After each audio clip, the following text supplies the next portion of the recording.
Otvorite vrata novim saznanjima uz knjige doktora Tomislava Terzina. Otkrite odgovore na pitanja o našem postojanju, preispitajte teorije o porijeklu čovjeka i saznajte skrivene naučne istine. Knjige koje inspirišu na dublje razmišljanje. Pronađite ih u knjižari Preporod.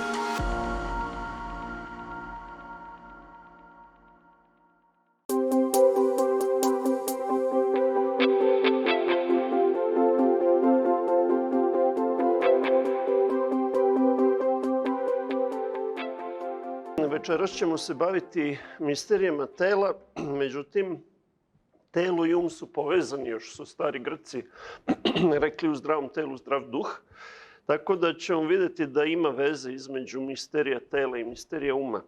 Pre nego što počnem prezentaciju, želim samo da podelim sa vama jednu informaciju u vezi ove knjige. Dakle, izdavačka kuća Preporod je izdala sve moje 4 knjige i one su pred vama po najpristupačnijim cenama, praktično samo pokrivaju troškove štampanja. Međutim, jedna grupa ljudi koji podržava moj rad iz Hrvatske je u posljednje 2 godine napravila hrvatsko izdanje knjige Medonosna pčela i ono je znatno skuplje, 25 € je knjiga, dostupna je ovde. Ako neko želi da kupi hrvatsko izdanje knjige, također je slobodan to da uradi. S tim što da znate da ovo izdanje direktno podržava moj istraživački rad. Dakle, jedan deo te cene odlazi na troškove istraživanja koje ja imam, tako da ako neko želi ili ima prijatelja, poznanika sa hrvatskog govornog područja, slobodno možete kupiti ovu knjigu, bit će također dostupna i sutra.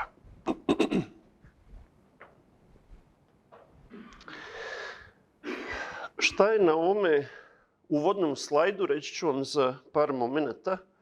Pre toga samo da kažem da govorim u svoje lično ime, ne zastupam stavove univerziteta na kome radim, jer stavovi akademije su ateistički, evolucionistički, materijalistički, dok ja gledam na svet i povezujem nauku i religiju sa stanovišta svetih spisa, pre svega sa stanovišta Biblije.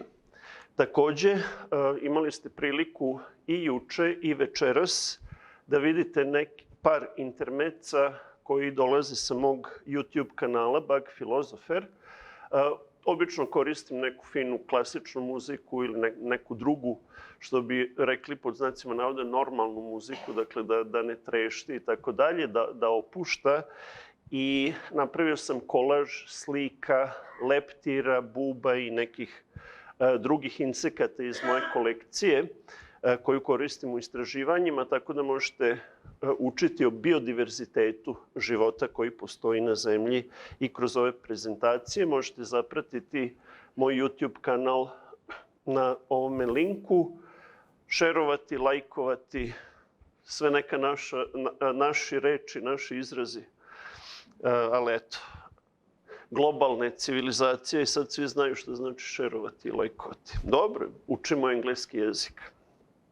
Slajd koji sam izabrao za početnu stranicu ovog predavanja zapravo predstavlja molekularne mašine ili robote, nanorobote, koji kao da igraju kolce ovde, vidite, a zapravo to su nanoroboti koji su umreženi i oni se nalaze u flagelumu ili u biču spermatozoida i pokreću spermatozoid čoveka i sve vrste životinja također imaju spermatozoide, tako da se pokreti biča spermatozoida ostvaruju zahvaljujući molekularnim mašinama koje je ovako složno i povezano. Ovo je naravno kompjuterska animacija jer su to jako male strukture da bi se videle čak i pod elektronskim mikroskopom. Ovako složno rade da bi život mogao da se prenese u sljedeću generaciju. Pošto ćemo govoriti o misterijama tela, ja sam izabrao, mogli bismo praktično čitavu seriju napraviti o misterijama tela, ali ja sam izabrao nekoliko zanimljivosti iz razvića čoveka, iz funkcionisanja našeg tela, a onda ćemo ući u neke dublje primere koji zapravo povezuju naše telo sa našim verovanjem. Tako da nadam se da će za svakoga biti nešto zanimljivo, ali evo da krenem, pošto sam krenuo sa spermatozoidom i načinom kako se on pokreće, da kažem nešto o ljudskom razviću.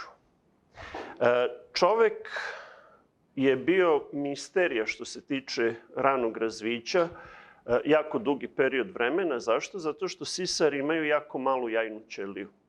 Jajna ćelija čoveka je 10. deo milimetra, 100 mikrona, što je praktično na granici vidljivog bez mikroskopa. I kroz čitavu istoriju zapravo bila je velika misterija kako mi počinjemo naš život. Dakle, telo čoveka, naša struktura, pa i samo začeće čoveka je bilo velika misterija. I onda imamo one priče da roda donosi decu, da iz kupusa rastu deca i tako dalje. Što u suštini je zapravo odražavalo nešto nismo želeli sa decom da podelimo kako čovek nastaje, nego zaista nauka nije razumela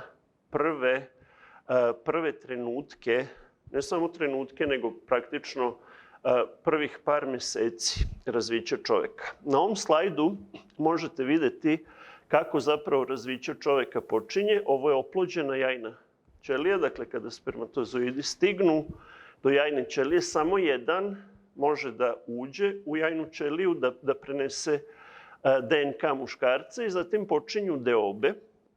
I u tim deobama deobe ćelija i u tim deobama se formira embrion koji ima unutrašnju ćelijsku masu i ovde s polja vidimo prsten ćelije, zapravo embrion je šupalj i ta unutrašnja ćelijska masa će proizvesti ceo embrion. Ove ćelije koje su okolo se nazivaju trofoblast ili deo embriona za ishranu, za ishranjivanje, koji će kasnije formirati placentu zajedno sa majčinom matericom, dok će se sam embrion razviti samo iz ovoga dela unutrašnje ćelijske mase. U nauci, nažalost, kažem nažalost jer ja sam naučnik, ne slažem se lično sa tim stavom, se rade eksperimenti na ljudskim embrionima i smatra se da je etički, sa čime se ja ne slažem, da se ljudski embrioni koriste za istraživanja u prve 2 nedelje razvića, dakle prvih 14 dana razvića. Zašto? Argument je da ta unutrašnja ćelijska masa može da se podeli na 2 dela ili na 3 dela i da se dobiju jednojajčani ili identični blizanci, pa prema tome ta unutrašnja ćelijska masa ne predstavlja još uvek definisano jedno ljudsko biće. I ja onda kažem kolegama, da, znači ubijamo bar jedno ljudsko biće, a možda i više ako radimo eksperimente na unutrašnjoj ćelijskoj masi. Moj lični stav je da ljudski život počinje trenutkom oplodnje jajne ćelije, kada spermatozoid i jajna ćelija kombinuju genetičku informaciju u novo biće, koje je na početku samo jedna ćelija, ali na kraju će postati odrasli organizam koji ima 30 do 50 hiljada milijardi ćelija ili biliona ćelija. Ono što niste znali, najverovatnije, možda su neki od vas znali, o ranom razviću čoveka, jeste ovaj poslednji slajd. Da li možemo da vidimo šta se tu zapravo dešava? Ovo se inače dešava naravno u utrobi majke. U momentima kada rani embrion iz jajovoda, gde se susretnu spermatozoid i jajna ćelija, iz jajovoda se spušta u matericu i ovo se dešava u materici žene. Da li može neko da vidi šta se zapravo dešava? Dakle, imamo neku membranu i šta se dešava sa embrionom? Tačno, tako, izleže se. Dakle, mi se izležemo kao i ptice i neki drugi kičmenjaci. Verovatno niste znali da se čovjek izleže iz jajeta.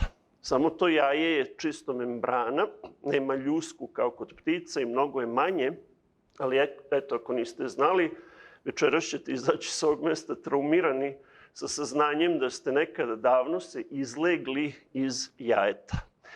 I upravo to izleganje iz jajeta je problematično, jer nekada kod nekih žena ta ovojnica ili membrana može da bude jača i tokom izleganja embriona iz te jajne opne nekad se pocepa embrion na 2 dela i ima dovoljno genetičke sposobnosti da, ako se to dogodi, oba dela se razviju kao identični blizanci.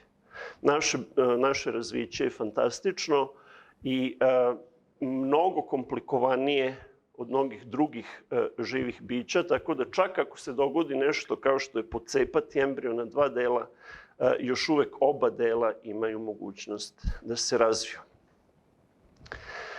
Što se tiče razvića čoveka, srce je nešto, ne samo razvića, nego kada smo govorili o umu, ja sam rekao da nauka veruje da uglavnom sve naše funkcije, svesti, samosvesti, uma, osjećanja, da je sve u našem mozgu. Međutim, u poeziji odavno ljudi govore da su osjećanja u srcu na neki način. Sada, da li je to samo neka umetnička slika ili ne, srce ima svoju inervaciju, dakle ima svoje nerve, dosta komplikovane, tako da nauka još mnogo toga treba da otkrije o čoveku, pošto se danas bavimo misterijama tela, eto da pomenem kako srce nastaje. Naravno, na ljudima ne možemo, na kasnijim embrionima ne možemo praviti eksperimente, tako da su ovi eksperimenti urađeni na piletu i na ranim embrionima akvarijumske ribe, zebrice. Međutim, geni koji tu funkcionišu su praktično identični genima koje ima i čovek. Verovatno niste znali da naše srce počinje razvoj kao dva odvojena srca.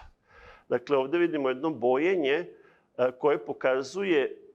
koje pokazuje tkiva mezoderma od koga nastaju mišići i ovo je srčani mezoderm.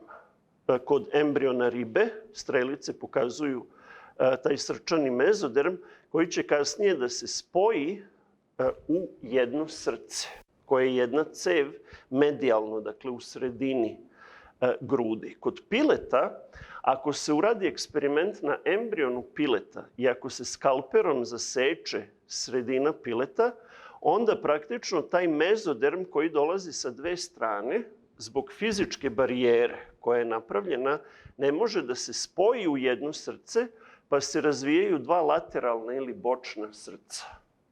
Dakle, srce ima tu unutrašnju moć da se samo organizuje, ali pošto nedostaje polovina, onda se formiraju dva mala srca. Naravno, embrion pileta to ne može da kompletira svoje razviće i prestaje razviće, ali ovaj eksperiment demonstrira da se zapravo srce formira iz dve strukture srca.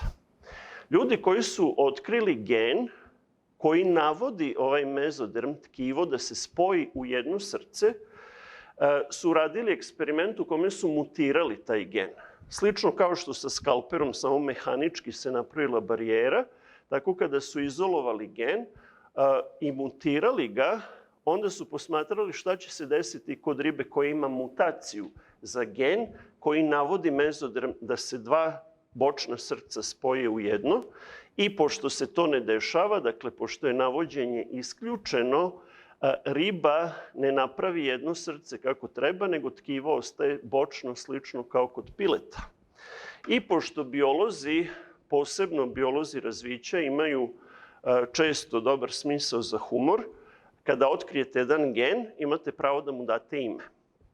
I nazvali su ovaj gen miles apart, što znači miljama udaljeni jedni od drugih, što je fraza koja u engleskom jeziku često označava zaljubljeni par koji ne može da bude zajedno, nego su na različitim stranama i onda se dopisuju i pate. Eto, tako ovaj gen koji je nazvan miles apart kontroliše kako dva bočna srca postaju jedno. Međutim, to rano embrionalno srce je još uvek samo jedna tuba, jedna cev, koja treba da postane veoma kompleksna. Kod čoveka praktično imamo dve komore i dve predkomore, dva srca u jednom, tako da srce kontroliše protok krvi i one koja je oksigenisana, dakle koja nosi kiseonik po našem telu, snabdeva nas kiseonikom, i ona koja je deoksigenisana ili nosi ugljen dioksid u naša pluća da bismo izbacili ugljen dioksid i ponovo udahnuli kiseonik. Da bi se tako kompleksno srce stvorilo, ovo inače su slike koje su urađene na embrionima miša, gde su specijalnom tehnikom obojena tkiva komora i pretkomora, a vidite na crtežu šta se zapravo dešava. Kada se spoje lateralna srca u jednome, to srce je zapravo jedna cev. I onda ta cev raste da bi napravila srce sa 2 komore i 2 pretkomore, praktično sa 4 različite prostorije, dakle pretkomore i komore. I ono što je zanimljivo kada pratite boje, ovo je čisto grafički da vidite koje je tkivo, pretkomore su zapravo na početku razvića natrag i onda odjednom se presavije naše srce i pretkomore dođu napred ispred komora i onda se formiraju zalisci i sve ostalo. Da bi srce napravilo takav morfogenetski pokret presavijanja, a inače vrlo je zanimljivo da u našem razviću i generalno u razviću životinja folding ili savijanje je jako bitno, kao kad deca prave avion od papira pa presavijaju i onda napravite nešto, ili ona japanska umetnost origamija da od papira presavijanjem napravite različite strukture i modele. Tako u našem razviću presavijanje različitih struktura je veoma bitno. Folding i naravno i presavijanje srca. Ja neću ići u detalje razvića koje je jako kompleksno, ali evo samo da vidimo srce. Da bi se srce presavilo, da bi pretkomore koje su natrag dospele napred u srcu, potreban je prostor. To srce treba prostor za manevrisanje, kao kada parkirate auto. Treba vam neki prostor da biste mogli da se uparkirate i isparkirate. Zbog toga, u ranom razviću čoveka, srce je zapravo izvan tela. I kada neka osoba sazna da je trudna i ide se na rano snimanje ultrazvukom, embrion zapravo ima srce koje je prvi funkcionalni organ, prvi organ koji počinje da radi i vidite kako pulsira, ali pulsira izvan tela, praktično ispod glave, kod veoma ranog embriona. Zašto je to tako? Zato što mu je potreban manevarski prostor da napravi srce sa 2 komore i 2 pretkomore. Kada se srce sklopi, onda potone u grudni koš se zatvara i na taj način mi kasnije nastavljamo svoje razviće. Milijarde i milijarde različitih funkcija su preprogramirane tako da se embrion zapravo sam sklapa tokom razvića utrobi majke i ako postoje čuda koja se događaju na regularnoj bazi, dakle stalno, čudo razvića je jedno od takvih čuda. I onda ljudi su otkrili mnoge stvari vezane za razviće srca i otkriveno je, dakle, matične ćelije su ćelije embriona koje zapravo pomažu u početku rast, a kasnije tokom života regeneraciju. Jer naši organi treba da se regenerišu tokom života i neke ćelije zadržavaju sposobnost regeneracije tokom našeg čitavog života. Ali embrionalne matične ćelije imaju najveću sposobnost regeneracije. I ćelije embriona, dakle ljudski embrion, daje majčinom krvotoku i srcu neke od svojih embrionalnih ćelija. Verovatno smo zapazili, nekada naravno trudnoća ide sa komplikacijama i problemima, ali najčešće trudnice su zdravije nego ljudi koji nisu trudni. Na neki način imaju neku snagu i jačinu donoseći novi život na ovaj svet. Zapaženo je da čak recimo žene koje su imale šum na srcu, neki problem na srcu, nekada se dogodi da tokom trudnoće zapravo ozdrave i to nestane. Zašto? Zato što embrionalne matične ćelije ulaze u majčino srce i tamo nastavljaju da žive dokle god je majka živa. I pomažu, ako majka ima neki problem, pomažu je ne samo za srce, nego i za druga tkiva, tako da majka zapravo može da ojača svoje zdravlje trudnoćom. To je jedan dar koji Bog daje onima koji se odvaže da budu roditelji, da iznesu novi život. Taj embrion, ta naša beba, pomaže majci da poboljša njeno zdravlje. Time što će dati neke ćelije koje će u majčinom srcu ostati tamo da funkcionišu dok je majka živa. Ne znam da li ste čuli za pesnika Dragana Lukića, koji je u jednoj pesmi, u jednom stihu, ne znajući za sve ovo, rekao: u srcu moje mame i moje srce kuca. I onda kaže, kad ono kaže tik, ja kažem tak i tako dalje.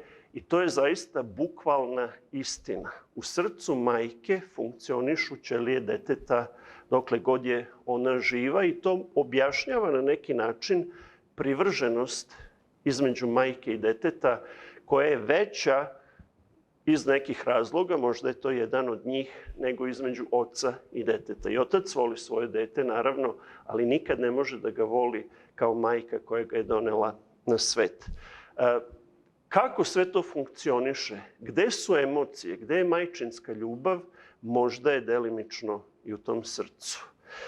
Postoje još uvek mnoge misterije vezane za rad ljudskog tela. Već kada govorimo o srcu, samo ću reći par informacija o srcu i o krvnom sistemu. Dakle, potpuno razvijeno ljudsko srce sa dve komore, dve pretkomore, ima zaliske koji ne dozvoljavaju mešanje oksidisane krvi predstavljene crvenom i deoksidisane ili krvi bogate ugljen dioksidom predstavljene plavim i mi zapravo imamo dva krvotoka.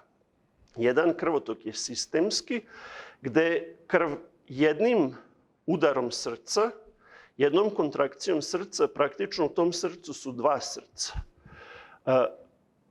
I ta dva srca kontrolišu dva krvotoka, od kojih jedan donosi kiseonik u naše celo telo, a drugi donosi krv bogatu ugljen dioksidom u naša pluća, da bismo mogli izdahnuti ugljen dioksid i udahnuti novi kiseonik koji će crvena krvna zrnca preneti. Tehnički to je moglo biti urađeno sa dva odvojena srca, ali strukture su kombinovane u jednu, tako da jednim udarom srca mi provodimo krv kroz čitavo telo. Računa se u proseku da u nekih 75 godina života srce napravi 3,5 milijarde otkucaja i ispumpa 300 miliona litara krvi. To je jedan mali organ kao pesnica u našim grudima, radi non stop 75 godina. Nema remonta, nema prekida, svo vreme radi kad smo budni, kada spavamo, a zanimljivo je da je potrebno samo 23 sekunde, manje od pola minuta, da 5 litara krvi, koliko prosečan čovek ima, puni pun krug kroz naše telo, prolazeći kroz 100.000 kilometara krvnih sudova. Naravno, neće svaki molekul proći svih tih 100.000 kilometara, ali kompletna krv radom srca te pumpe za 23 sekunde napravi pun krug, izlazeći iz srca i ponovo se vraćajući u srce. 5 litara za 23 sekunde, prolazeći ogroman put krvnih sudova. Evo da vidimo kako izgledaju na preparatima krvni sudovi koji praktično napajaju svaku ćeliju našeg tela, krvlju, kiseonikom, pa i srce. Dakle, srce takođe ima krvne sudove i ako se začepi neki krvni sud srca, onda dolazi do infarkta jer deo srčanog mišića ostaje bez kiseonika. Pogledajmo pluća koliko imaju. Oni su kao sunđeri prebogati krvnim sudovima, takođe glaveni region, bubreg. Ovo su organi koji su najprokrvljeniji jer istovremeno koriste i najviše kiseonika.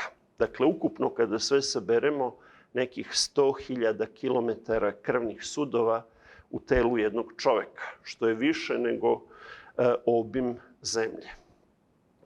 Da pomenem samo još par drugih stvari vezanih za anatomiju čoveka, pa ćemo se onda prebaciti na neke misterije i pitanja koja do danas nisu razjašnjena. mi imamo mišiće, veliki broj mišića koji su zakačeni za naše kosti i koriste kosti kao oslonac. I recimo na ruci imamo biceps i triceps i oni imaju suprotne funkcije. Na nozi isto tako. Imamo mišiće koji mogu da saviju naše ekstremitete i da ispruže naše ekstremitete, ali ne isti mišić, nego različiti mišići. Imamo fleksore koji savijaju nogu i ekstenzore koji ispravljaju nogu. Kvadriceps, recimo na butini, napred je ekstenzor koji ispravlja nogu. Ja sam još kao student biologije u Beogradu pitao profesore kada smo radili fiziologiju mišića, pitao sam kako je evoluirala sposobnost pokretanja na kopnu, kada morate, mišići su praktično motori koje mi koristimo, kada morate da imate dva motora sa suprotnim delovanjem istovremeno da biste mogli da napravite fleksiju i ekstenziju svakog ekstremiteta, jer ako je prvo evoluirao recimo fleksor, onda biste mogli da savijete nogu i ona bi ostala savijena tokom čitavog života. Morate istovremeno da imate i ekstenzor koji može da ispruži nogu i to je tako u čitavom telu. Dakle, imamo mišiće sa motore koji rade suprotne radnje. Fleksore i ekstenzore, abduktore i tako dalje, u zavisnosti u koji položaj dovode telo. I pitao sam profesora kako je evoluiralo istovremeno da imamo i fleksor i ekstenzor i nisam dobio odgovor, a studenti su me onako mrko gledali kao ovaj pametnjaković. Uvek ima neki pametnjaković u razredu koji nam oduzima vreme, treba da idemo na kafu posle časa, a postavljamo pitanja. Dobro je postavljati pitanja, možda nije dobro dosađivati profesorima stalno, ali tu i tamo postaviti pitanje i kada postavite pitanje, onda zapravo vidite da ima jako mnogo toga nepoznatog, da ima jako mnogo vere koja nije bazirana ni na kakvim činjenicama u samoj zapravo teoriji evolucije. Dakle, očigledno smo mi dizajnirane mašine koje imaju desetine mišića dizajniranih sa suprotnim akcijama da nam daju slobodu kretanja. Mi nemamo apsolutnu slobodu, imamo relativnu slobodu, ali nam je stvoritelj dao slobodu da možemo da se krećemo i da obavljamo raznorazne poslove. A sad kako ti mišići funkcionišu? Pa uglavnom ih kontroliše mozak. Juče smo govorili o umu i o našem mozgu i evo da vidimo još samo par stvari u vezi našeg nervnog sistema. Mozak je povezan sa kičmenom moždinom koja je unutra u kičmi i onda razni nervi izlaze iz kičmene moždine i iz mozga i kontrolišu praktično celo telo. Pogledajmo kako je fantastično dizajniran čovek, tako da unutrašnji skelet, recimo insekti imaju spoljašnji skelet. Jedna buba koja izgleda kao tank, sve je spolja skelet, oklop i sve je zaštićeno, meka tkiva su zaštićena unutri. Čovek i većina životinja ima unutrašnji skelet, unutrašnji kostur, koji nam služi kao oslonac, daje nam oblik telu, ali isto tako štiti mnoge organe, ali ne samo organe, nego nerve. Pogledajte, mi možemo da se krećemo, evo na sledećem slajdu, šta sve može ljudsko telo, čovek da uradi, kakve pokrete da napravi kada vežbamo, kada smo mladi, što smo stariji nekako to zaškripi, ali dok smo mladi. Toliko toga možemo da uradimo i ništa se tu ne pomeri od tih organa. Imamo mnogo organa u unutrašnjoj duplji tela, mozak praktično pliva u nekoj tečnosti u našoj glavi. Vrlo retko od samih pokreta može nešto da se pokvari.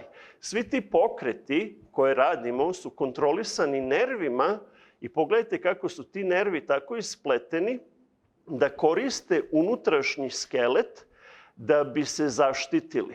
Recimo, ovi nervi iz vrata koji idu, prolaze ispod lopatice, ispod našeg pazuha, nekad, recimo, kada udarimo lakat, prođe na struja. Jeste imali tu senzaciju? Zato što ovaj nerv ovde je malo istureno odeljenje, ali bez obzira štite ga kosti ruke. Pogledajte nerve koji prolaze kroz karlicu, pa u naše noge i tako dalje i tako dalje. To je tako fascinantno oslikano i ti nervi rastu zapravo tokom našeg razvića. Mi počinjemo razviće bez kostiju i onda dobijemo neke male hrskavičave modele kostiju koji kasnije rastu. Mi rastemo i skelet raste. I nervi urastaju u naše telo povezujući mišiće. Sve se spaja na neki način istovremeno kao neka neverovatna slagalica koju zapravo još niko nikada nije razumeo. Dakle, stvaranje ljudskog bića je čudesno i danas, kao što je bilo čudesno pre nekoliko hiljada godina.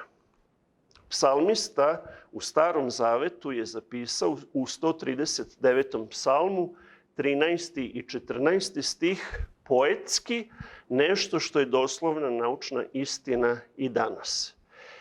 Naravno, nauka odbacuje mogućnost da imamo stvoritelja. Oni veruju da sva ova čuda stvaranja su sama od sebe nekako nastala. Ti geni, onaj mile apart gen i hiljade drugih gena koji kontrolišu razviće, da su nekako sami evoluirali i da se to nekako samo sklapa i srce je našlo način kako da se samo preklopi, kao da unapred zna da će mu trebati 2 komore i 2 pretkomore.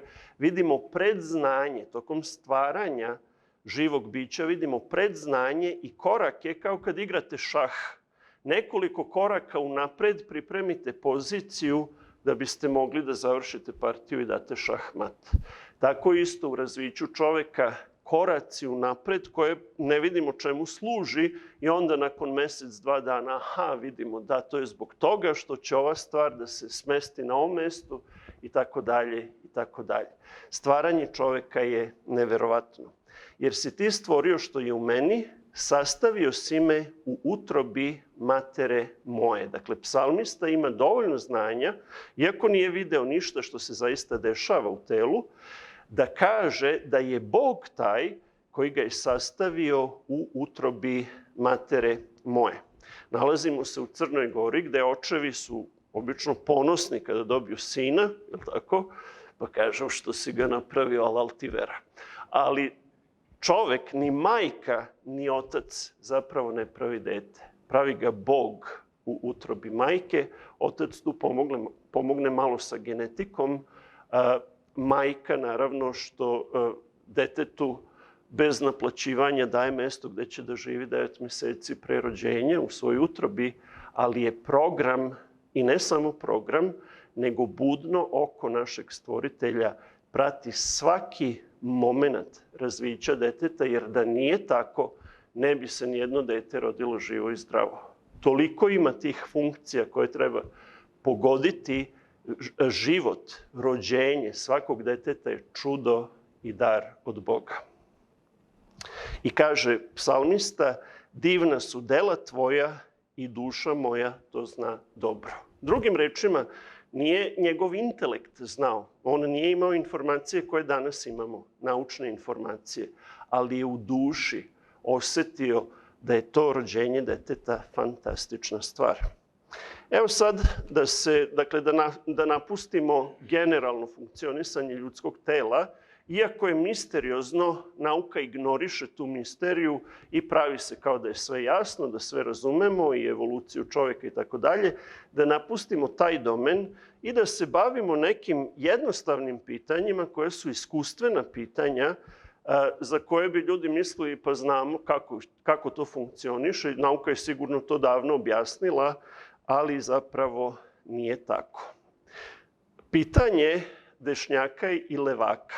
Dakle, većina ljudi, 90%, koristi desnu ruku više nego levu kada pišemo, kada radimo. Na neki način bolje kontrolišemo desnu ruku. Međutim, 10% ljudi bolje kontroliše levu ruku. Vrlo retko postoje ljudi, na engleskom se zovu ambidextrous, koji mogu da kontrolišu podjednako i da pišu praktično istovremeno i sa levom i sa desnom rukom. Postoje i takvi. ali vrlo retko. Obično naš mozak kontroliše desnu ruku bolje nego levu. I postavlja se pitanje zašto je to tako i sigurno razumemo zbog čega je to tako, međutim ne razumemo. Postoje hipoteze zašto je neko dešnjak, zašto je neko levak, ali u suštini je to i dalje misterija na koju nema odgovora. Kada pogledamo mozak, dakle ima dve polovine, veliki mozak, desnu i levu, i možemo da vidimo ovde spisak funkcija koje su povezane sa desnom polovinom mozga i sa levom polovinom mozga. Leva polovina mozga je uglavnom racionalna polovina koja se bavi logikom, jezikom, naukom i tako dalje, a desna polovina je više umetnička. I sad, kako to da leva polovina koristi jezik, čak i pisanje i tako dalje? Zato što u mozgu postoji hijazma ili žuljevito telo, tako da kablovi iz leve polovine zapravo inervišu desni deo tela i obrnuto. Tako da leva polovina mozga koja kontroliše govor utiče da koristimo desnu ruku. To je jedna hipoteza. Ali je problem u tome što deo mozga koji kontroliše govor, mi smo juče malo govorili o tome, o tajnama uma i sposobnosti čovjeka da govori, to je uglavnom u levoj hemisferi mozga. Bez obzira da li ste dešnjak ili levak, čak i levaci i dalje koriste levu polovinu mozga za govor. Tako da nema jasnog objašnjenja zašto je neko dešnjak, zašto je neko levak, ali je zanimljivo to da tokom istorije su mnogi narodi zapravo kažnjavali decu koja su imala tendenciju da pišu levom rukom ili da rade levom rukom, da ne budemo drugačiji od drugih, da smo uniformni. I delimično može to u ranim fazama života malo da se popravi, ali u suštini stavljamo na decu jedan veliki teret i nikada ne može neko ko je rođen kao levak u potpunosti da ovlada desnom rukom. Tako da treba da pustimo decu onako kako im je Bog dao, da se razvijaju, da se razviju. Sad želim da vidim vaše reakcije malo. Gledajte pažljivo šta se dešava. Kažu, zevanje je zarazno. Kada vidimo nekog da zeva, onda se i nama zeva. Nauka do danas nije otkrila zašto zevamo. Jedna tako jednostavna stvar kao što je zevanje, mi do današnjeg dana ne znamo. Ponovo postoje hipoteze, ali niko zaista ne zna. Jedna hipoteza kaže da kada nemamo dovoljno kiseonika, naravno, postoje receptori u mozgu koji vide da nemamo dovoljno kiseonika. Ako se primirimo nešto ili tako, onda zevamo. Ali kada trčimo, isto nemamo dovoljno kiseonika i posle trke ne vidite one trkače da stanu i zevaju. Jer tako, dišu dublje da bi dobili kiseonik. Dakle, nije samo to. Onda neki kažu da zevanjem, ako nam je toplo, pošto mozak radi na određenoj temperaturi, da možemo da hladimo mozak. Ne znam baš ni da li je to tako tačno. Više psi, recimo, kada im je vruće pa dahću pa ispleze jezik, to ima više smisla, ali u suštini zevanje, imamo tamo jedan primjer, u principu zevanje nije objašnjeno, pogotovo nije objašnjeno to zašto je zarazno. Zašto ako vidimo nekoga da zeva i nama se zeva? Zašto ako je to neki mehanizam da bismo dobili više kiseonika i tako dalje? Neki kažu da je to na neki način socijalna stvar. Neki kažu, evolucionisti, da recimo kod majmuna postoje jaki očnjaci, pa onda mužjak pokazuje svoje očnjake, ali i žene zevaju. Tako da nikako, iako ima jako mnogo različitih hipoteza, niko zapravo ne zna zašto zevamo. A to je naše telo. I osetimo nekako da nam prija to istezanje i duboki udah. Ne znamo ni mehanizam, ni zbog čega zapravo zevamo. Da li vam se dogodilo nekad kada gledate u sunce da kinete?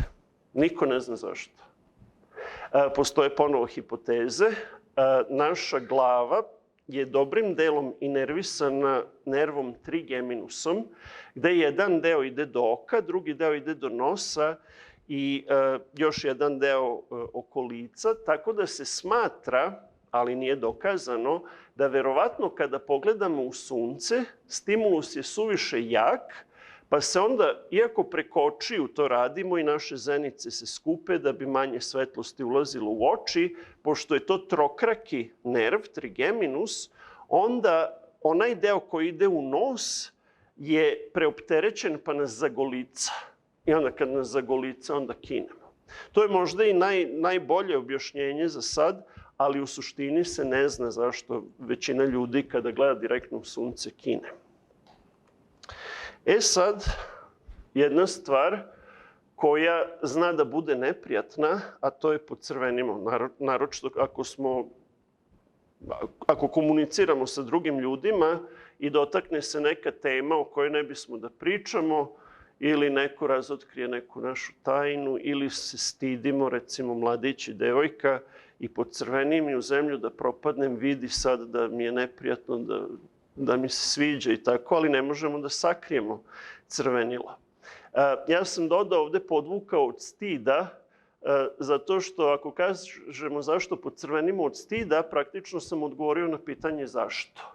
Jer tako, zašto pocrvenimo? Od stida.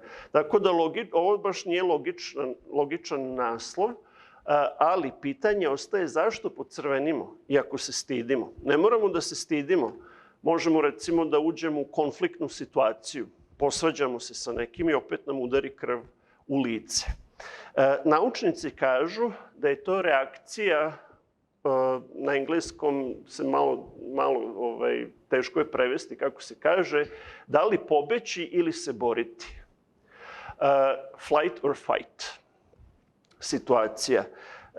Međutim, nije uvek flight or fight situacija, dakle nije uvek da adrenalin radi to da nam se rašire krvni sudovi u licu. I zašto u licu? Zašto nam se ne rašire krvni sudovi u mišićima ako treba da se borimo da imamo više kiseonika u mišićima? Zašto lice?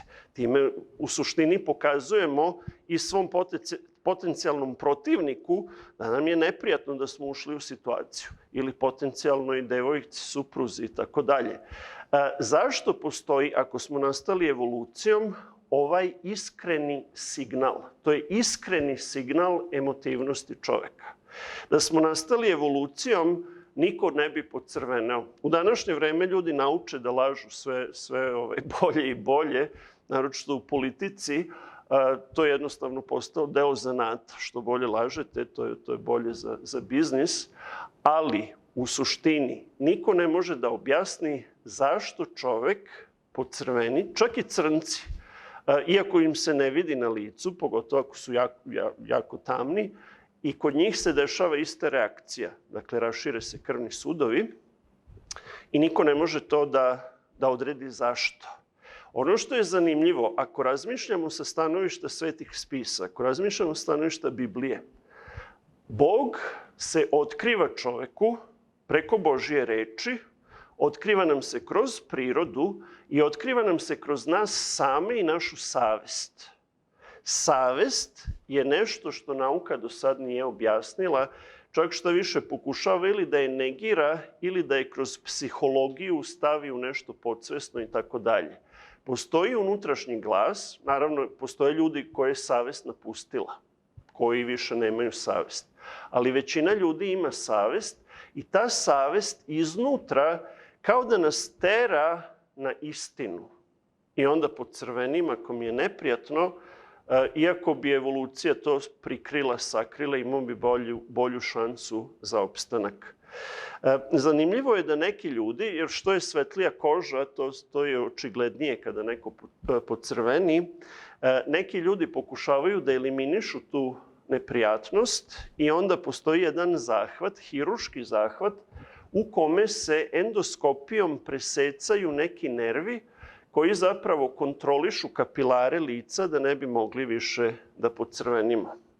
Ali kad čovjek uzme stvari u svoje ruke, onda krene loše. Nekada se dogodi da zbog istog postupka presecanja nerva čovjek ostane kapak na pola zatvoren.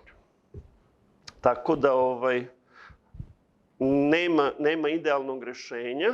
Idealno rješenje je slušati svoju savjest. Ako pocrvenimo, odlično, hajde da analiziramo zašto smo pocrvenili, možda mi se neko sviđa i tako dalje i tako dalje. Da li ste imali nekada osjećaj kada tonete u san, trgnete se, imate osjećaj da padate, a zapravo ste u krevetu u postelji i nemate nigde da padnete? Nekad se desi na poslu, da, ali najčešće kada tonemo u san, nekada se dogodi taj osjećaj, vrlo živopisan osjećaj da padamo. Stvarno imamo osjećaj da padamo i da ćemo pasti i onda se trgnemo. Do danas nije objašnjeno zašto imamo taj osjećaj. Ponovo hipoteza koja kaže da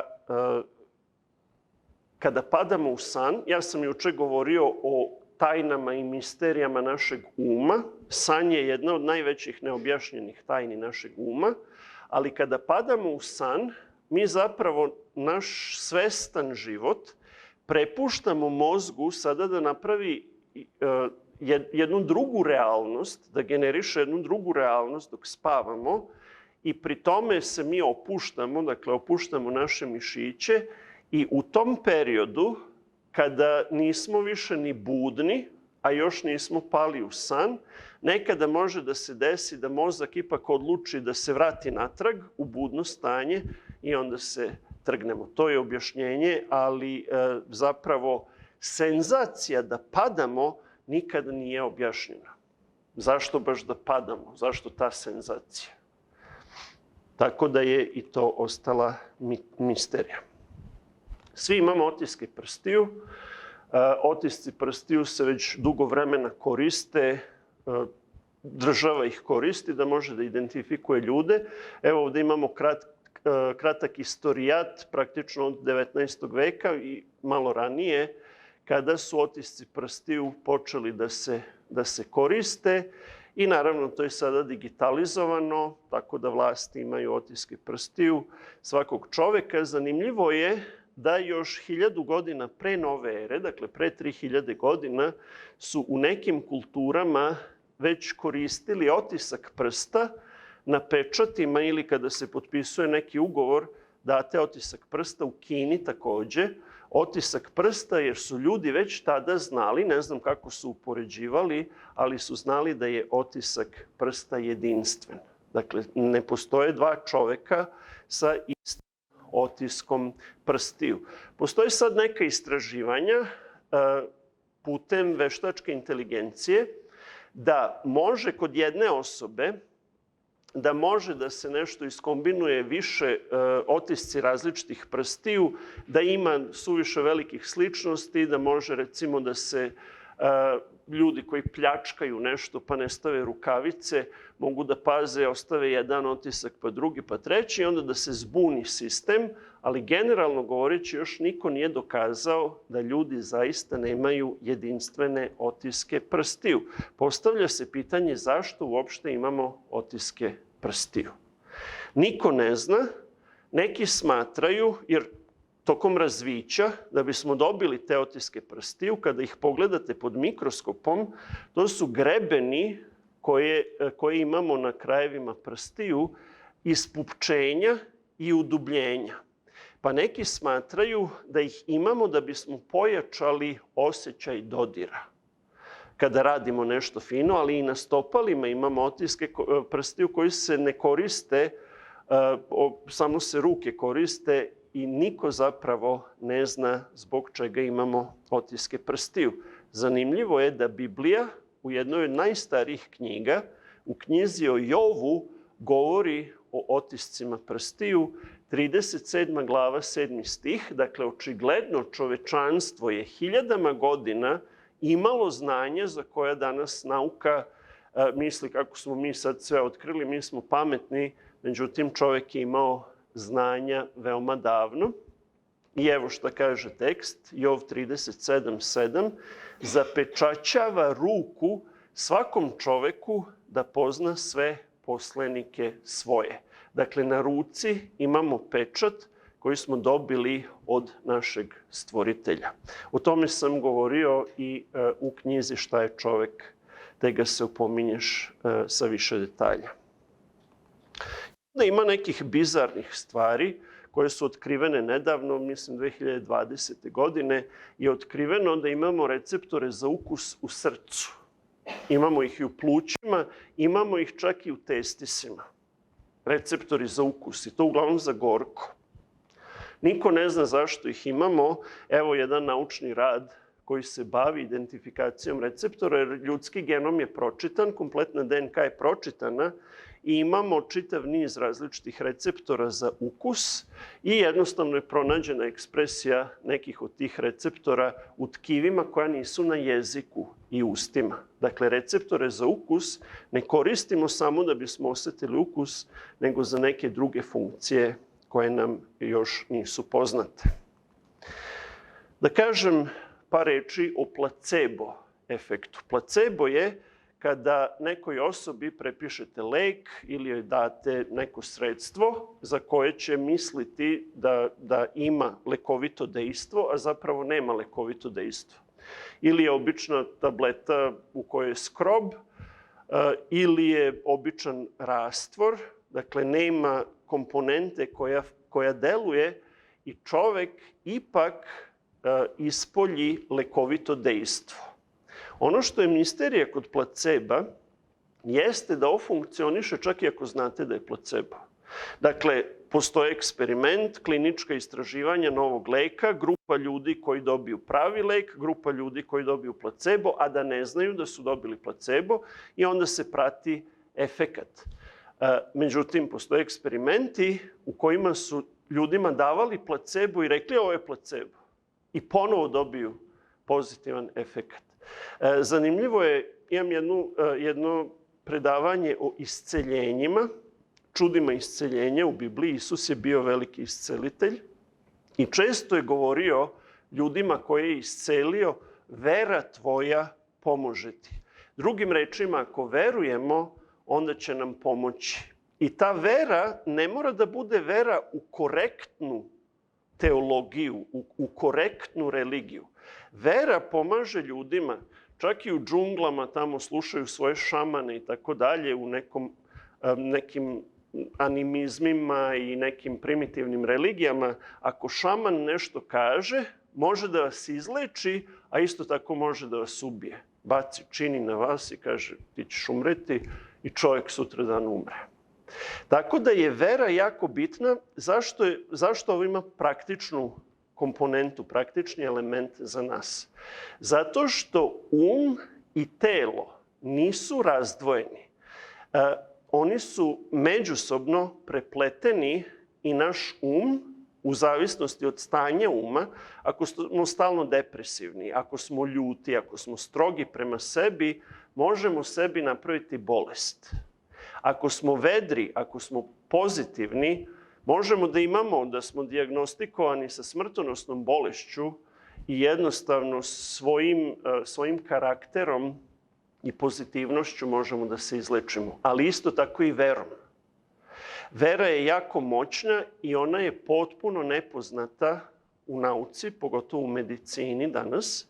A vera može da isceli čoveka, a placebo je neki naučni vid ili eksperiment koji možemo da dokučimo, na neki način da izmerimo da vera zaista može da izleči čoveka.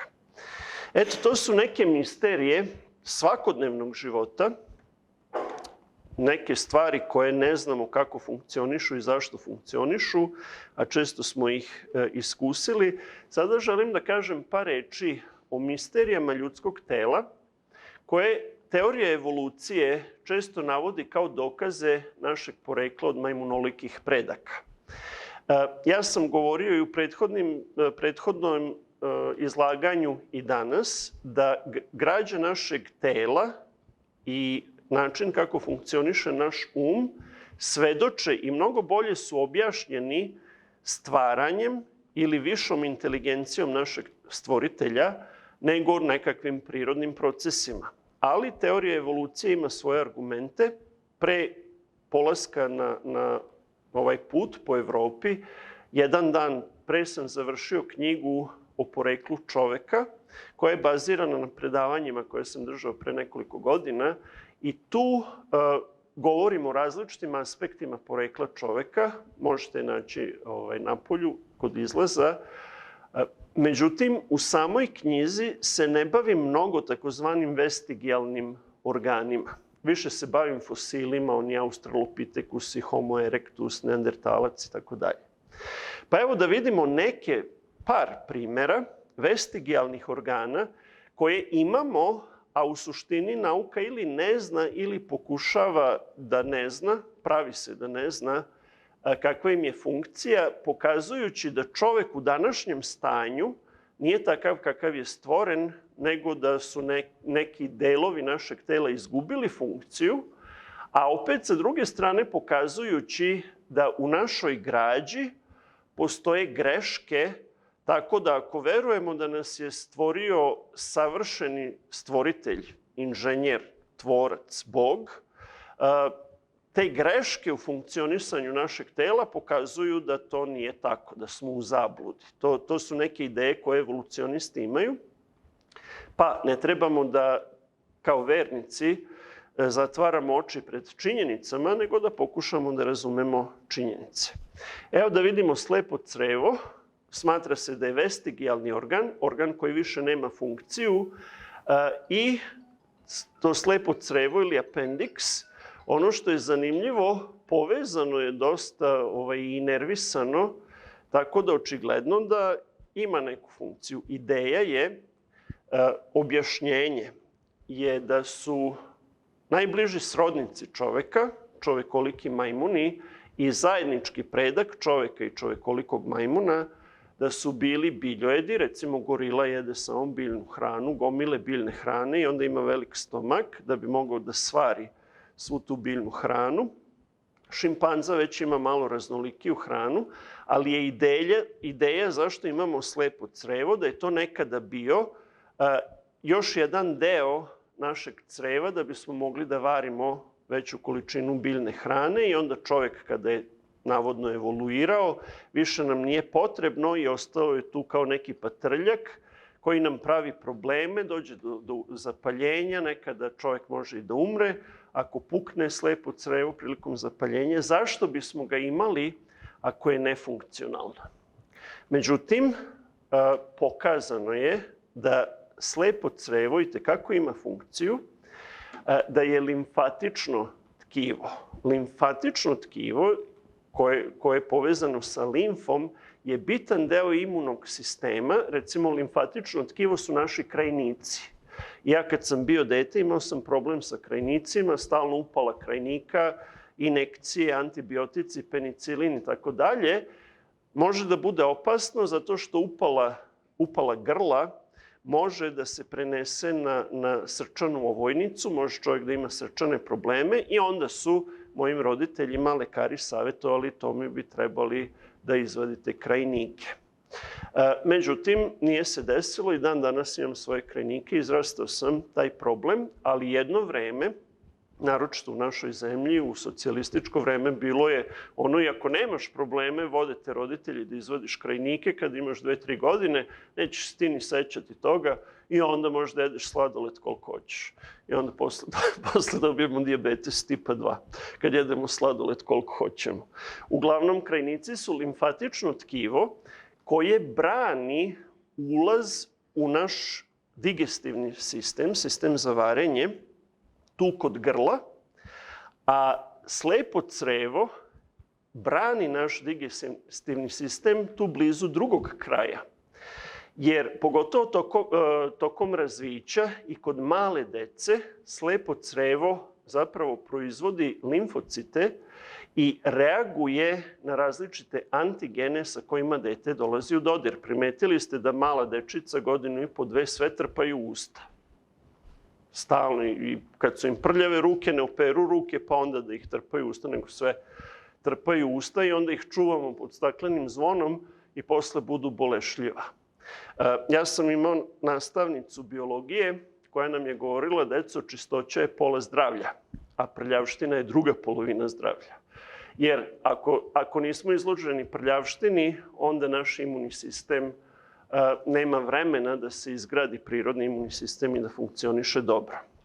Tako da slepo crevo ima jednu poznatu funkciju, a to je da štiti naš probavni sistem, sistem za varenje, jer mnoge antigene, mnoge bakterije mi unosimo u naše telo tokom ishrane i ovo tkivo sondira šta se dešava, zato i dođe do upaljenja slepog creva kada komunicira sa nekakvim bakterijama i nekim stranim telima, antigenima, tako da je potrebno. Možemo da živimo bez njega, pogotovo kasnije u životu, jer obično slepo crevo se operiše kasnije, neko od novorođenčeta nego kasnije, ali u ranim fazama razvića je slepo crevo jako bitno za uspostavljanje našeg imunog sistema. Jedan drugi vestigijalni organ koji se ponekad čoveka jeste rep. Neko dete se rodi sa repićem i onda evolucionisti kažu, ovo mi je još Darwin govorio, i onda evolucionisti kažu, evo dokaz, naši preci su imali rep, dakle majmunolika bića. Kada pogledamo kičmu, na kraju kičme mi imamo nešto što podsjeća na rep, ali je savijeno tako da možemo zapravo da sedimo. Da smo zaista nastali od nekakvih majmunolikih predaka, oblik naše karlice ne bi dozvoljavao udobno sedenje. Čovjek je stvoren da može da hoda uspravno na dve noge, što majmuni sa velikim naporom mogu, na kraćim distancama, ali pre ili kasnije krenu na sve četiri, naprave pesnice pa idu na sve četiri. Čovek može da živi hodajući na dve noge. Naša geometrija tela je potpuno drugačija nego kod čovekolikih majmuna, a takođe možemo i da sedimo na način kako majmuni uglavnom ne sede. Ne znam da li ste nekad posmatrali majmuna kad sedi, to je neka druga pozicija, nije kao čovek da spustimo, da imamo stolice, spustimo noge. Čak i ako na podu sedimo, obično ukrstimo noge, nešto što majmuni ne rade. Što se tiče ovih repića, koji su jako dobra propaganda, koja vizuelno može nekoga da ubedi da imamo majmunolike pretke, pa eto tu nekad se eksprimira, tu uopšte nema pršljenova. Dakle, to nije pravi rep, to je zapravo masno tkivo ili tip tumora, benignog, dobroćudnog tumora sa kojim se neka deca rode i to se operiše i nema nikakvih problema. Dakle, nema nikakve veze sa repom, ali je pozicionirano na mestu gde je obično rep. Tako da kod čoveka nema naznaka, nema pravih naznaka da su ikada naši preci imali rep ili da naša kičma pokazuje da smo imali nekakav rep. Da li je neko imao problema sa zubima umnjacima, ovima skroz nazad? Nekad rastu i nemaju mesta gde da izrastu. Kako je stvoritelj koji je savršen napravio čoveka da vilica ne može komotno da smesti svih 32, mislim da imamo 32 zuba, nego nema dovoljno mesta. Ja sam svoje umnjake vadio samo inicijativno pre nego što smo se preselili za Kanadu, za svaki slučaj, pošto zdravstveno, zubarsko nije pokriveno za studente i onda sam bolovao sa 4 izvađena umnjaka neko vreme, ali nekada zaista ljudi imaju problem sa umnjacima, nemaju gde da izrastu. Ako nas je stvorio Bog, zašto je napravio takav propust? Što nam nije stvorio 28 zuba da nemamo taj problem sa umnjacima? Umnjaci zadnji izlaze, zovu se umnjaci zato što smo već odrasli kada izlaze i sad se postavlja pitanje da li možemo da odbranimo na neki način veru, baziranu na svetim spisima. Bog je naš stvoritelj, ali zašto imamo problem sa umnjacima ako je on naš stvoritelj? Nije to jedini problem koji imamo, ima još problema. Zašto žena često ima problem da beba koja se rađa ne može da prođe kroz karlicu. Suviše mali otvor karlice da beba prođe i neke žene su umirale, neke još uvek i danas umru tokom porođaja jer jednostavno beba ne može da izađe. U današnje vreme postoji carski rez koji reši taj problem, ali mnoge žene su praktično davale život u pokušaju da iznesu na ovaj svet novu generaciju. Ima i drugih problema i vidjet ćete da teorija ili hipoteza u nauci koja daje jednostavno objašnjenje, a može to jedno objašnjenje da istovremeno objasni nekoliko stvari bez dodatnih nekih amandmana, to je dobra naučna teorija. Dobra naučna teorija u ovom slučaju jeste da je čovek, kada ga je Bog stvorio, bio mnogo veći nego što je danas. Da su Adam i Eva verovatno bili tu negde rasta oko 4,5 metra, a da se postepeno, pošto Biblija govori o životnom veku čoveka pre potopa, a da postepeno, kasnije, kako je padao životni vek nakon potopa, tako se čovek smanjivao. Kada se čovek smanjuje zbog mutacija, mutacije su greške u genima, ne smanjuje se precizno da se svaki deo tela podjednako smanji, nego je to slučajni proces, haotičan proces u kome više inženjera, stvoritelja direktno ne koriguje stvari kao što ih je stvorio, nego se dešavaju slučajne stvari.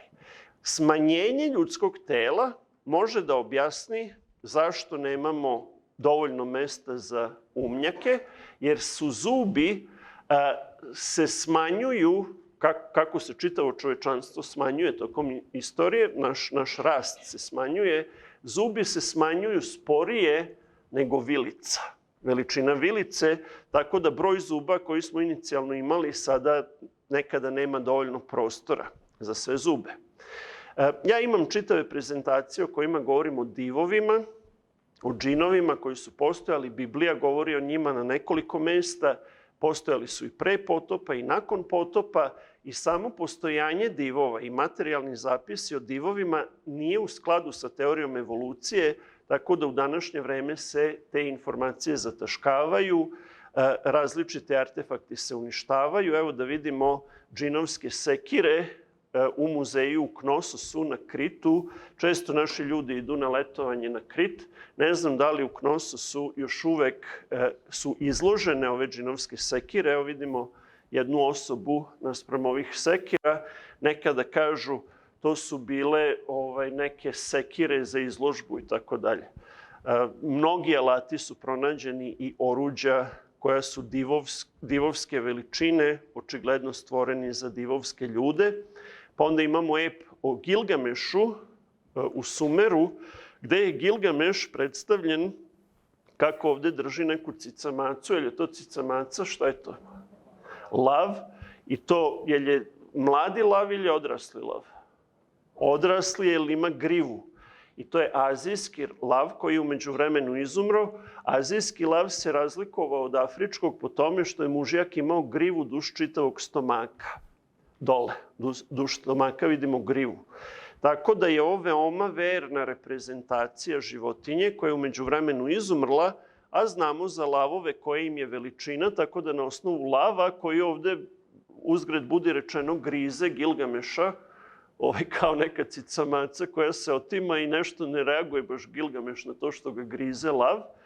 Visina Gilgameša je tu negde 4 do 5 metara.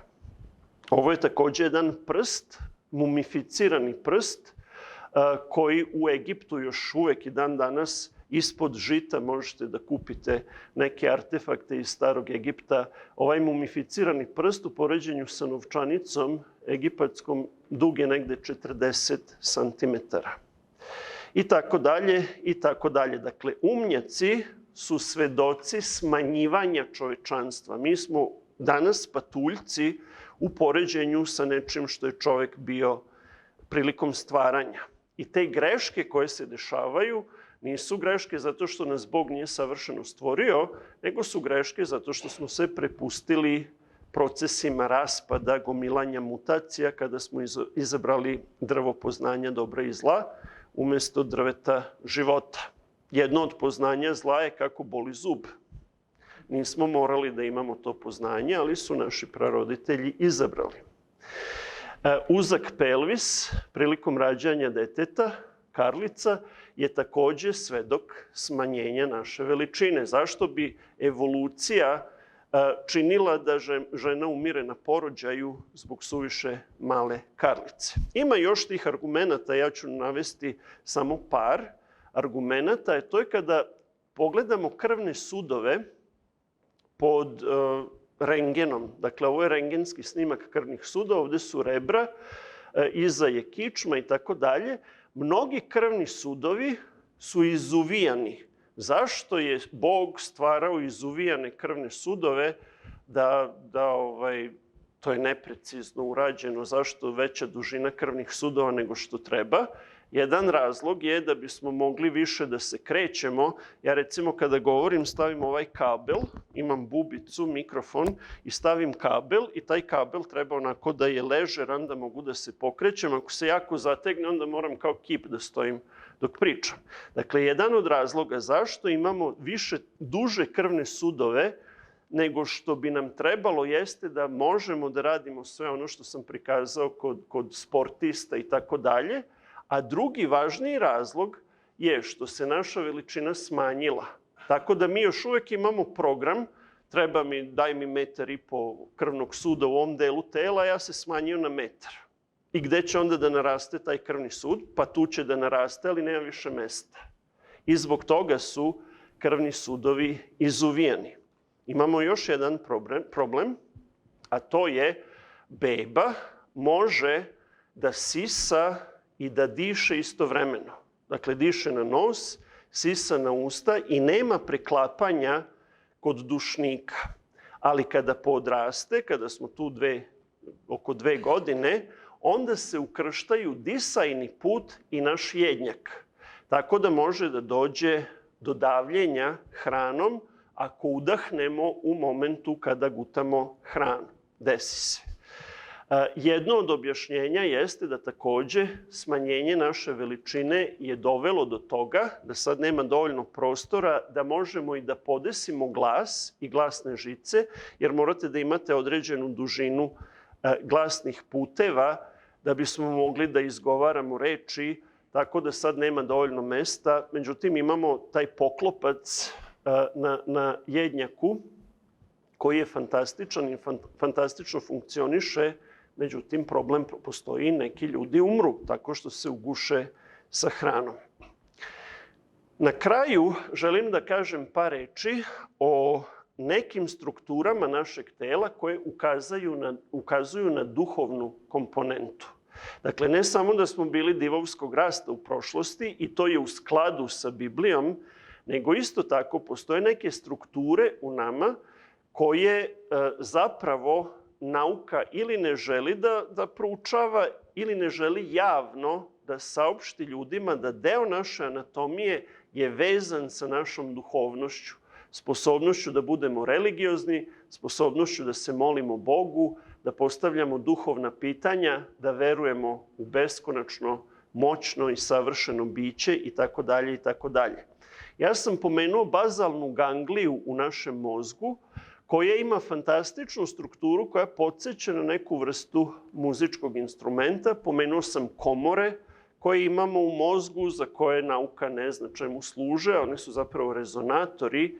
Imamo strune u našem mozgu, tako da na neki način naš mozak je najverovatnije primopredajnik kojim možemo da se povežemo duhovno kroz molitvu sa našim stvoriteljem.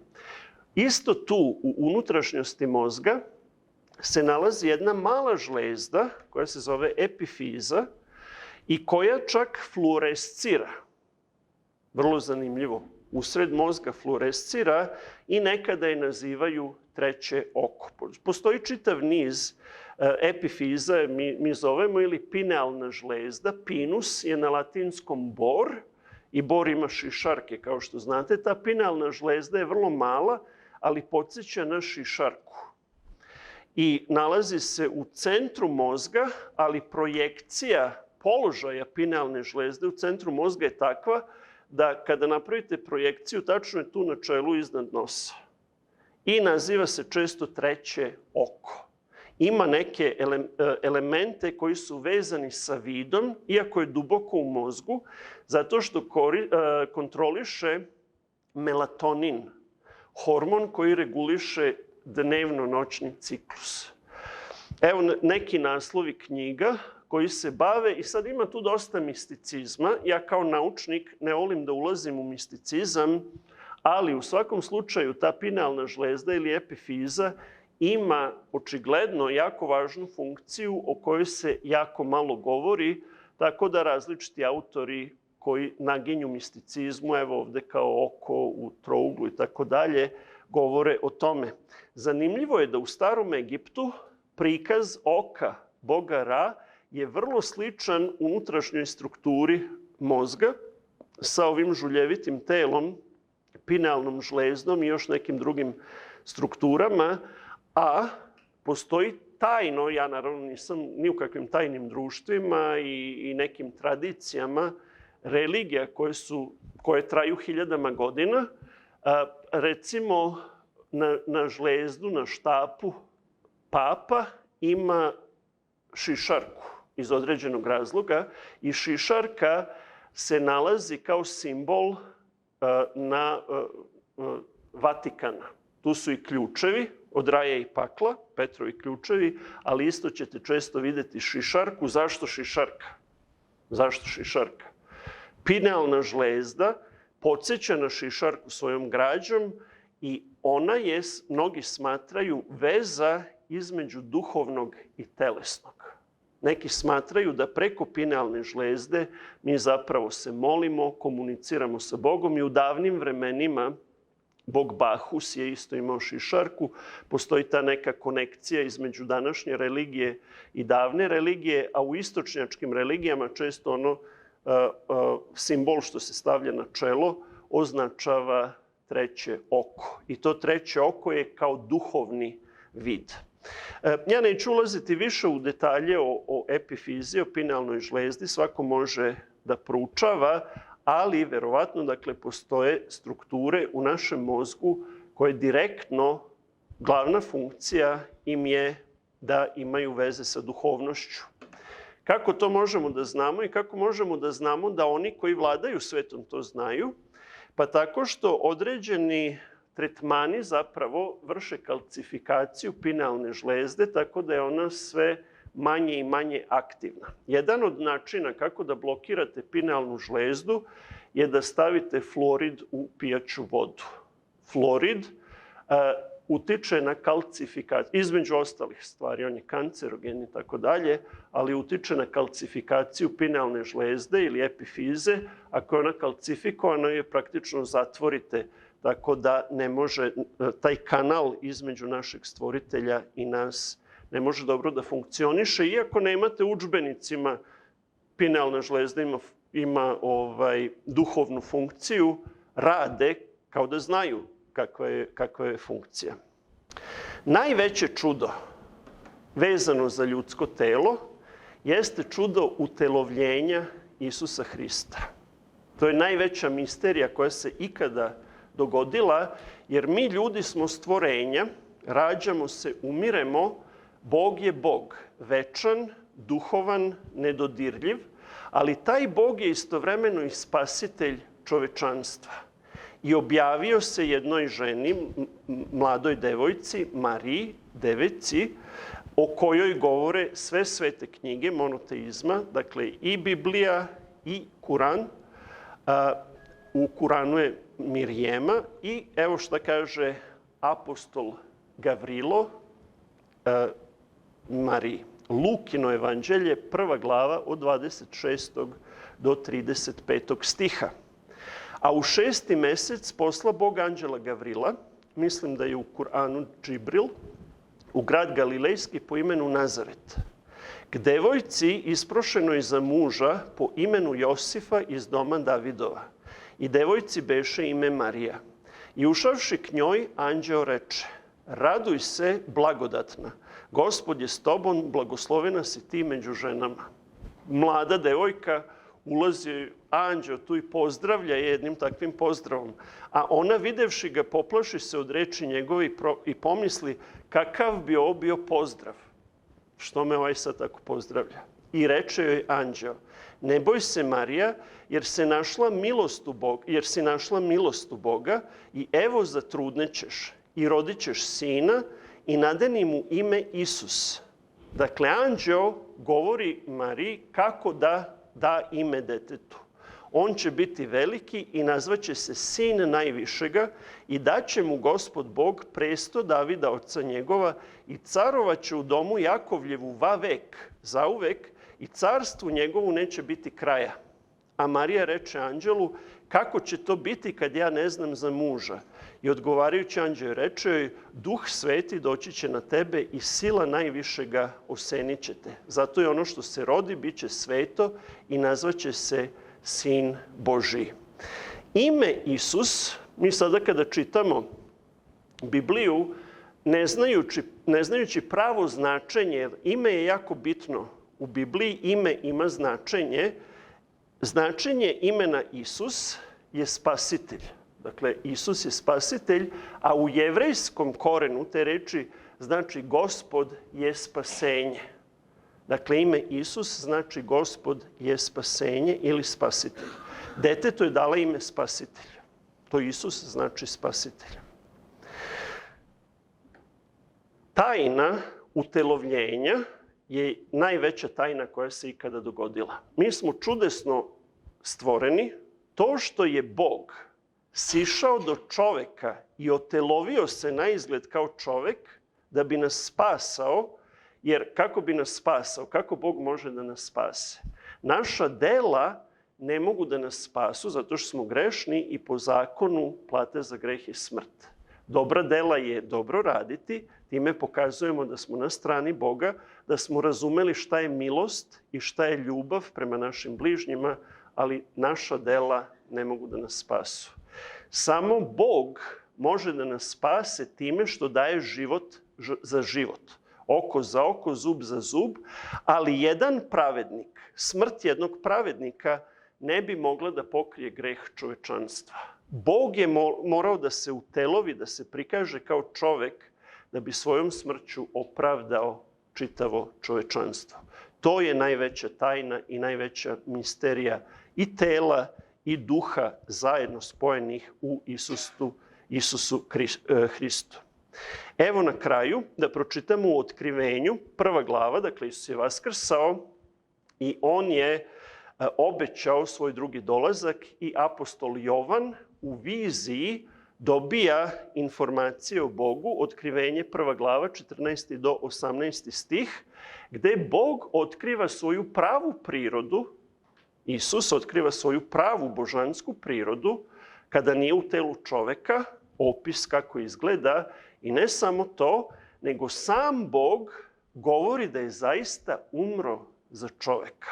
To su reči samog Boga koji se obraća apostolu Jovanu. A glava njegova i kosa bela kao bela vuna. Opis Isusa je vrlo sličan opisu Boga Oca koji sedi na prestolu. Kao bela vuna, kao sneg, i oči njegove kao plamen ognjeni i noge njegove kao med ili bronza kad se rastopi u peći, i glas njegov kao huka voda mnogih, i držaše u svojoj desnoj ruci 7 zvezda. Tih 7 zvezda su 7 crkava ili istorijskih perioda crkve. Sad nećemo ulaziti u teologiju. U Maloj Aziji, one se nalaze u Turskoj danas. 7 zvezda, iz usta njegovih izlažaše mač oštar s obe strane. Kasnije Otkrivenje otkriva da je taj mač oštar Božja reč. Drugim rečima, logos, Božja reč, izlazi iz njegovih usta i lice njegovo bijaše kao što sunce sija u sili svojoj. I kad ga videh, padoh k nogama njegovim kao mrtav i metnu desnicu svoju name govoreći mi, ne boj se, ja sam prvi i poslednji. Samo je Bog prvi i poslednji. i živi i bijeh mrtav. I evo sam živ vavek veka. Mi uvek kažemo da je Bog svemoguć. I onda tu završimo razmišljanje. Bog je večan i to je tačno. Ali da li Bog može da umre? Ne može. Pa kako je onda svemoguć ako ne može da umre? Lice božanstva otelovljeno u čoveku, Isusu Hristu. Isus Hristos je bio potpuni čovek. Ali se Bog svojim duhom utelovio u njemu da bi mogao da umre za čovečanstvo. Inače, Bog kao duhovno biće je večan, ne može da umre. I gle sada čuda, Bog je toliko svemoćan da je i bio mrtav i evo sam živ vavek veka. Amin. I imam ključeve od pakla i od smrti. To je najveći problem čovečanstva. Smrt je najveći problem čovečanstva. Bog je svojom smrću pobedio smrt i pobedio ju je u ljudskom telu. I na taj način je približio čoveka Bogu tako da ljudski ne može da shvati dovoljno tajnu spasenja da bismo sve razumeli, ali može dovoljno da je shvati da bismo predali naše srce Bogu i da bismo mu služili iz ljubavi. Hvala vam na pažnji. Otvorite vrata novim saznanjima uz knjige doktora Tomislava Terzina. Otkrite odgovore na pitanja o našem postojanju, preispitajte teorije o porijeklu čovjeka i saznajte skrivene naučne istine. Knjige koje inspirišu na dublje razmišljanje. Pronađite ih u knjižari Preporod.